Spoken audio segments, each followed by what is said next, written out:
The Tale of Squirrel Nutkin by Beatrix Potter.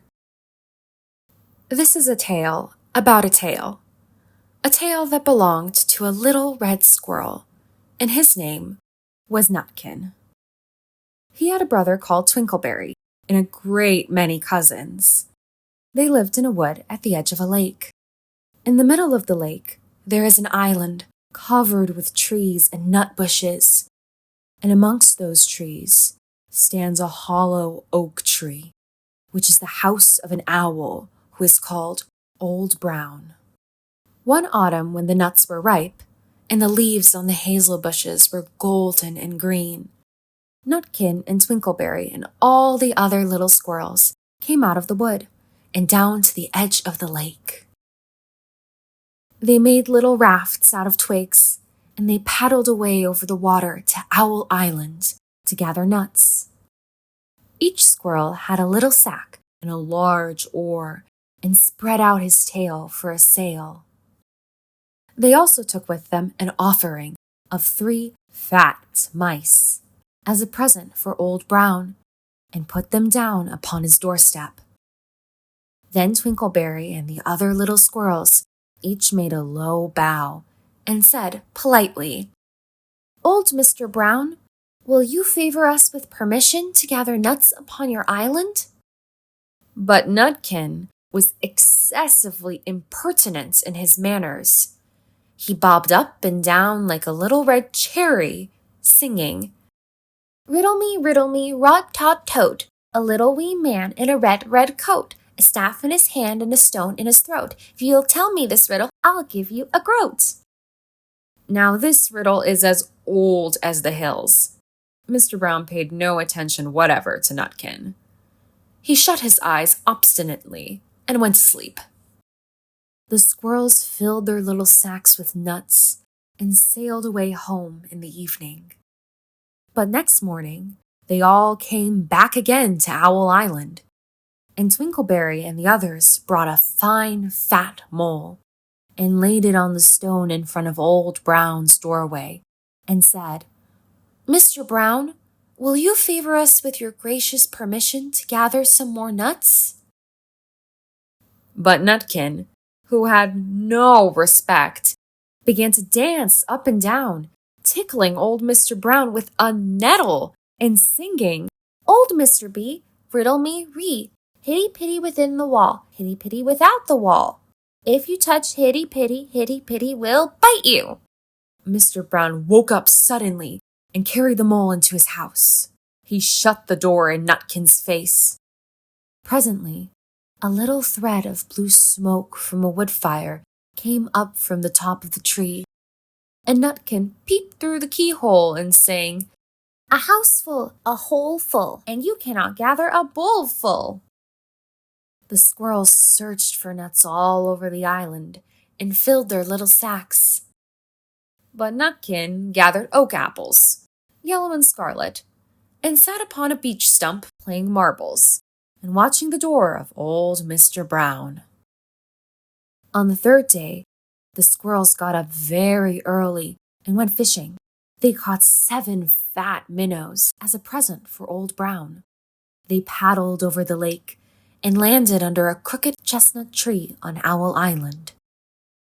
Twinkleberry and 6 other little squirrels each carried a fat minnow. But Nutkin, who had no nice manners, brought no present at all. He ran in front, singing, "The man in the wilderness said to me, 'How many strawberries grow in the sea?' I answered him as I thought good, 'As many red herrings as grow in the wood.'" But old Mr. Brown took no interest in riddles, not even when the answer was provided for him.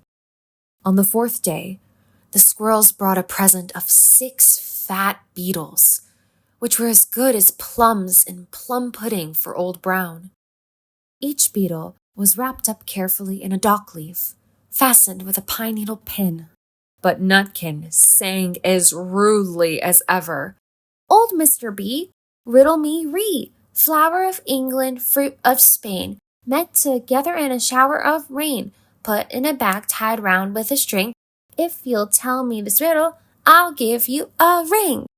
Which was ridiculous of Nutkin, because he had not got any ring to give to Old Brown. The other squirrels hunted up and down the nut bushes. But Nutkin gathered Robin's pincushions off a briar bush and stuck them full of pine needle pins. On the 5th day, the squirrels brought a present of wild honey. It was so sweet and sticky. They licked their fingers as they put it down upon the stone. They had stolen it out of a bumblebee's nest on the tippity top of the hill. But Nutkin skipped up and down, singing, "Hum-a-bum, buzz, buzz, hum-a-bum, buzz. As I went over to Tipple-tine, I made a flock of bonny swine, some yellow-nacked, some yellow-backed. They were the very bonniest swine that ever went over Tipple-tine." Old Mr. Brown turned up his eyes in disgust at the impertinence of Nutkin. But he ate up the honey. The squirrels filled their little sacks with nuts. But Nutkin sat upon a big, flat rock and played ninepins with a crabapple and green fir cones. On the 6th day, which was Saturday, the squirrels came again for the last time. They brought a new-laid egg in a little rush basket as a last parting present for Old Brown. But Nutkin ran in front laughing and shouting, "Humpty Dumpty lies in the beck, with a white counterpane round his neck.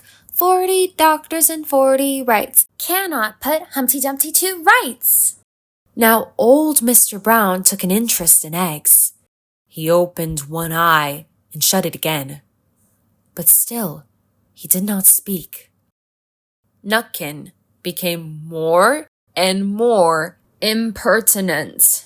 Old Mr. B, hickamore hackamore on the king's kitchen door. All the king's horses and all the king's men couldn't drive hickamore hackamore off the king's kitchen door. Nutkin danced up and down like a sunbeam, but still Old Brown said nothing at all. Nutkin began again. "Arthur O'Bower has broken his ban. He comes roaring up the land. King of the Scots with all his power. Cannot turn Arthur of the Bower."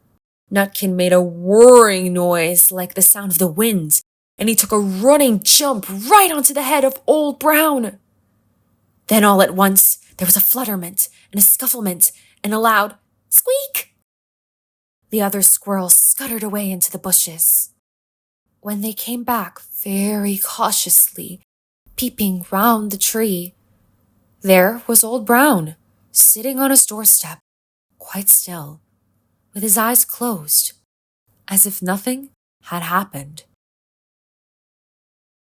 But Nutkin was in his waistcoat pocket. This looks like the end of the story, but it isn't. Old Brown carried Nutkin into his house and held him up by the tail, intending to skin him. But Nutkin pulled so very hard that his tail broke in two, and he dashed up the staircase and escaped out of the attic window. And to this day, if you meet Nutkin up a tree and ask him a riddle, he will throw sticks at you and stamp his feet and scold and shout, "Cuck, cuck, cuck, cuck, cuck." The end.